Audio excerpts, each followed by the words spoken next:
las historias de usuario y para qué sirven? Hola, soy el profesor Gerardo Cerda Neumann de la comunidad informática gestionenti.com y hoy día en este video quiero compartir contigo la respuesta a estas preguntas. Para empezar, debemos decir que las historias de usuario son la manera en que los métodos ágiles y marcos de trabajo ágiles capturan los requerimientos. En esta imagen tenemos la típica plantilla de una historia de usuario. Como rol de usuario, como vendedor, por ejemplo, quiero objetivo o funcionalidad. Ahí está descrita brevemente la frase que resume la funcionalidad que el software va a entregar. Por ejemplo, registrar las ventas hechas en el día para obtener o para poder beneficio. ¿Qué gano yo como usuario a partir de esta funcionalidad? Por ejemplo, recibir mi comisión a fin de mes. Entonces quedaría así. Yo como vendedor necesito o quiero registrar todas las ventas que realice para poder o para recibir mi comisión a fin de mes. Donde se incluyen las historias de usuario, obviamente al principio, y se reúnen en lo que aquí aparece mencionado como Product Backlog. Ahí se escriben, registran las historias de usuario. Como vemos, la plantilla es relativamente sencilla, digamos bastante sencilla de aplicar. Entonces, eso permite capturar muchas historias de usuario. 10, 20, a veces no son tantas, pero podrían llegar a serlo. No hay problema porque, por ejemplo, en el marco de trabajo Scrum que se muestra acá, estas historias de usuario, que pueden ser muchas, son priorizadas. ¿Por quién? Por el Product Owner. Entonces, eso significa que como son priorizadas, se van resolviendo en el orden en que generen mayor valor para el proyecto. Entonces puede ocurrir que algunas historias de usuario nunca se implementen, efectivamente puede suceder. Veamos un ejemplo de cómo se podría hacer esto.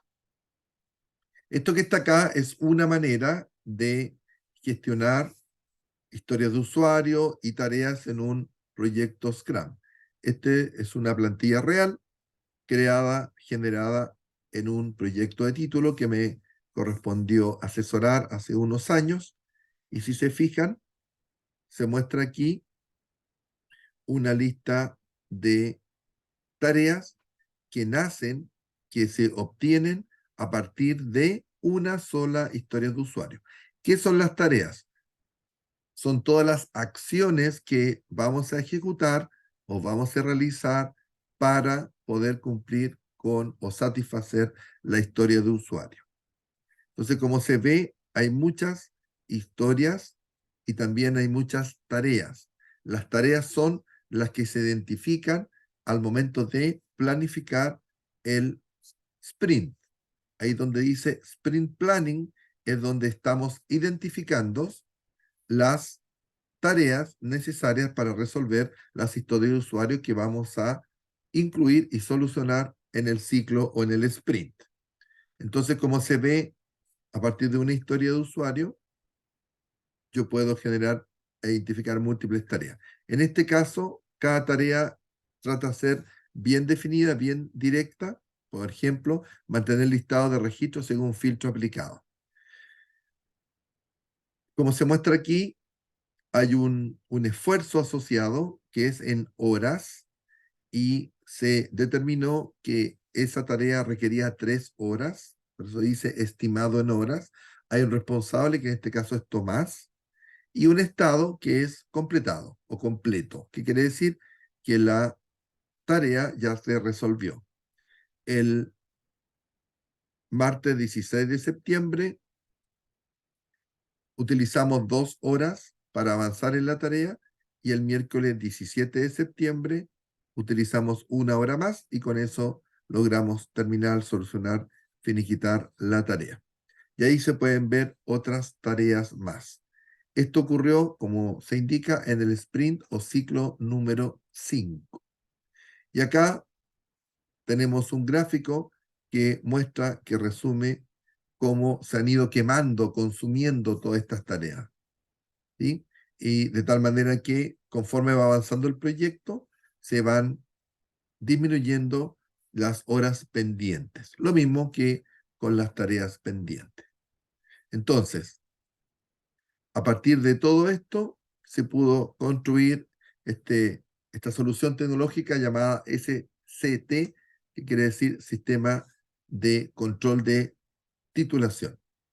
Entonces, en esa época yo ejercía el rol de coordinador, así que participé en este proyecto como Product Owner y di mi opinión, mi punto de vista, ayudé a definir la historia de usuario, luego validé las tareas, recibí el software funcionando y finalmente lo utilicé.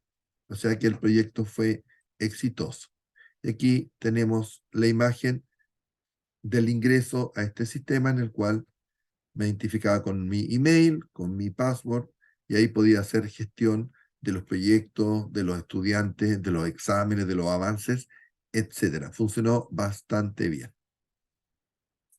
Pero veamos un ejemplo de historia de usuario y veamos también qué quiere decir esta sigla INVEST. Como se muestra acá, una historia de usuario tiene los tres componentes. Aquí está escrita a mano y dice, como usuario web, quiero consultar la tabla de pedidos para saber el estado de todos mis pedidos. Yo como rol necesito funcionalidad. No se ve tan compleja, ¿no es cierto? Consultar la tabla de pedidos es una, comillas, simple select en base de datos para saber el estado de todos mis pedidos. ¿Cómo sé si esta historia de usuario está bien definida? Bueno, para eso tenemos el, el concepto de INVEST. INVEST es una sigla que dice que una historia de usuario debe cumplir con ser I de independiente. ¿Qué quiere decir eso? Que idealmente yo no debiera necesitar que se termine o que se resuelva otra historia de usuario para poder reservar o resolver la que estoy trabajando. A eso se refiere con independiente. Esto es algo bastante antiguo. En general, desde que se hacen proyectos o se gestionan proyectos, se trata de que las distintas tareas sean independientes, porque si yo necesito que, por ejemplo, a partir de esta historia de usuario, se define una tarea que me corresponde a mí, pero no la puedo completar porque un compañero de equipo necesita o debe terminar su tarea antes, entonces no es independiente y me puedo atrasar. Después significa la N que es negociable. Eso quiere decir de que una historia de usuario genera una conversación para negociar, ponernos de acuerdo en cómo lo vamos a resolver. Estos planteamientos, bueno, la sigla no, la sigla viene de otro contexto, pero estos planteamientos están tomados, como se ve acá, del libro Historias de Usuario, una visión pragmática de Jorge Abad y Lucho Salazar. Ellos, en su libro, plantean muchos elementos de cómo trabajar bien las historias de usuario. Y esta imagen de Invest, si se fijan, está tomado del sitio web de Lucho Salazar, que es www.luchosalazar.com. El libro es recomendable, yo lo adquirí desde Amazon y como es un libro breve, preciso, el costo de envío no es alto y quedé bastante satisfecho con mi resultado, con lo que recibí. En la descripción del video está el link a la página de Amazon donde se ofrece el libro. Bueno, a lo mejor ustedes están diciendo, me parece bien la historia de usuario, pero son muy breves. Efectivamente, como estamos viendo, una historia de usuario permite conversar dentro del equipo para lograr resolverla y por eso debe ser independiente, negociable, estimable, no, valor, que entregue valor, valuable, o sea, que entregue valor. ¿Cuál es el valor acá? El beneficio. saber el estado de todos mis pedidos es algo valioso ¿para quién? Para el usuario web. ¿Se fijan? Ahí está la V de valor. Luego está la E de estimable. Se refiere a que se puede estimar el esfuerzo, ¿sí?, para poder resolver esa historia de usuario. Debe ser breve, sucinta, short en inglés, breve, pequeña, porque no se trata que una historia de usuario sea gigantesca. Normalmente ocurre que las primeras historias de usuario requieren muchas tareas porque tienen que ver con funcionalidad y por supuesto para que el usuario web pueda consultar la tabla de pedidos tiene que estar construido el sitio web, crear las tablas. Entonces, si fuese la primera historia de usuario, generaría muchas tareas que después ya están resueltas, por ejemplo, construir el sitio web, por ejemplo, diseñar y generar la base de datos. Entonces, muchas otras historias de usuario se van a poder resolver con pocas tareas porque esta en particular, si fuese la primera, ya resolvió gran parte de la situación que se requiere funcionando. Un sitio web, una base de datos conectada, etc. Y algo muy importante, test, comprobable, probable. ¿Qué quiere decir eso? Que se puede medir si se logró concluir, si se logró o no resolver la historia de usuario en general y cada tarea en particular.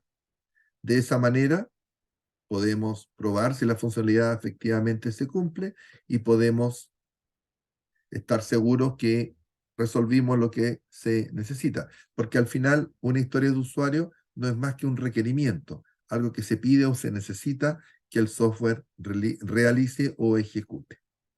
Eso es el foco que le queremos dar, o ese es el foco que le queremos dar a la historia de usuario. Y para terminar, permítanme compartir el capítulo del libro que se llama Cómo lo usa una historia de usuario, un pequeño ejemplo. Cuando se explican, nos dicen los autores, las historias de usuario, las personas no creen que sean tan simples de escribir, porque hay unas poquitas líneas en el ejemplo y uno dice, pero ¿y eso es todo? Sí, eso es todo, porque es el punto de inicio, nada más. Y creen que se quedan cabos sueltos o que quedan cabos sueltos. La verdad es que sí son simples. Es solo cumplir los criterios INVEST, que es lo que acabamos de analizar. Independiente, negociable, que dé valor, estimable, breve o sucinta y comprobable. Pero debemos aplicar los criterios de aceptación, que se refiere a qué vamos a exigir para considerar que la historia aporta y cumple con su sentido, y también que generen conversación, porque efectivamente estas poquitas líneas iniciales que definen la historia de usuario, independiente que pueden ser muchas historias de usuario, pero cada cual es bastante sucinta, nos permite empezar a conversar con el product owner, por cierto, con los participantes del proyecto, junto con el equipo de desarrollo para definir con precisión de qué se trata o qué se necesita. Aquí los autores presentan el siguiente ejemplo. Dice, como cliente del banco, quiero ingresar mi información laboral actual para que el banco determine si me puede hacer un préstamo o no. ¿Se fijan? Ahí está quién, el cliente del banco, qué quiere o qué funcionalidad necesita ingresar su información laboral actual, si es contrato indefinido, cuánto tiempo lleva, qué sueldo tiene. ¿Para qué? Para que el banco determine si le puede prestar o no. Entonces, esto es bien interesante porque a partir de esta historia de usuario se pueden definir los criterios de aceptación, ¿sí? Eh, cuando asociados a los distintos escenarios que se pueden ir dando. Por ejemplo, un criterio de aceptación para que la historia de usuario que les leí tenga sentido es que se soliciten los datos de la empresa. Entonces, el escenario 1, solicitar datos de la empresa. Otro criterio de aceptación es que se solicite el número de identificación tributaria para la empresa y que se valide. Estamos pensando de que el cliente podría ser no una persona natural, sino una empresa. Otro criterio de aceptación es que se solicita el salario actual. Entonces ahí se genera otro escenario. Todo esto en el ejemplo presentado por los autores. Otro criterio de aceptación es que se solicite la fecha de ingreso a la empresa. Ahí tenemos otro escenario. Y por último, en el ejemplo, que se pidan 3 comprobantes de pago. Y ahí tenemos otro escenario. Entonces, a partir de la historia de usuario, que deberá cumplir con la condición de ser invest, se genera un diálogo, una conversación, y vamos identificando criterios de aceptación para poder decir que esto está resuelto como historia de usuario, como funcionalidad de software, ¿sí? En este caso, en el ejemplo era que pudiéramos ingresar los datos de la empresa para optar a créditos y nos permite ir definiendo distintos escenarios para ir probando y comprobando que lo que se está construyendo es realmente útil y sirve. El valor lo está dado por la última frase, para saber el estado de todos mis pedidos, para poder recibir los créditos del banco, para lo que corresponda. Bueno, espero que les haya gustado este video. Esto es lo que quería compartir dentro de esta línea de contenido llamado agilidad. Ya estamos en el tema 26, que corresponde a las historias de usuario. No olviden darle la campanita, suscribirse por cierto, darle like, compartir y comentar al respecto para difundir nuestro contenido. Y además, no solo inscribirse en el canal, sino también en la comunidad en www.gestionenti.com, donde solo por registrarse van a poder descargar material gratuito y van a tener acceso a puntos que les va a permitir en la tienda de la comunidad descargar material bajándole el precio o incluso, dependiendo de cuál sea, descargarlo de manera totalmente gratuita. Hay contenido de pago también y el adquirirlo le permite ir aumentando puntos y de esa manera tener acceso a mucho y valioso contenido que tenemos dispuesto para todos ustedes. Eso es lo que quería compartir. Y para terminar, solo recordarles que los expertos de gestión en TI ponemos a tu disposición el conocimiento que requieres para mantenerte actualizado. Muchas gracias y será hasta una próxima ocasión. Hasta luego.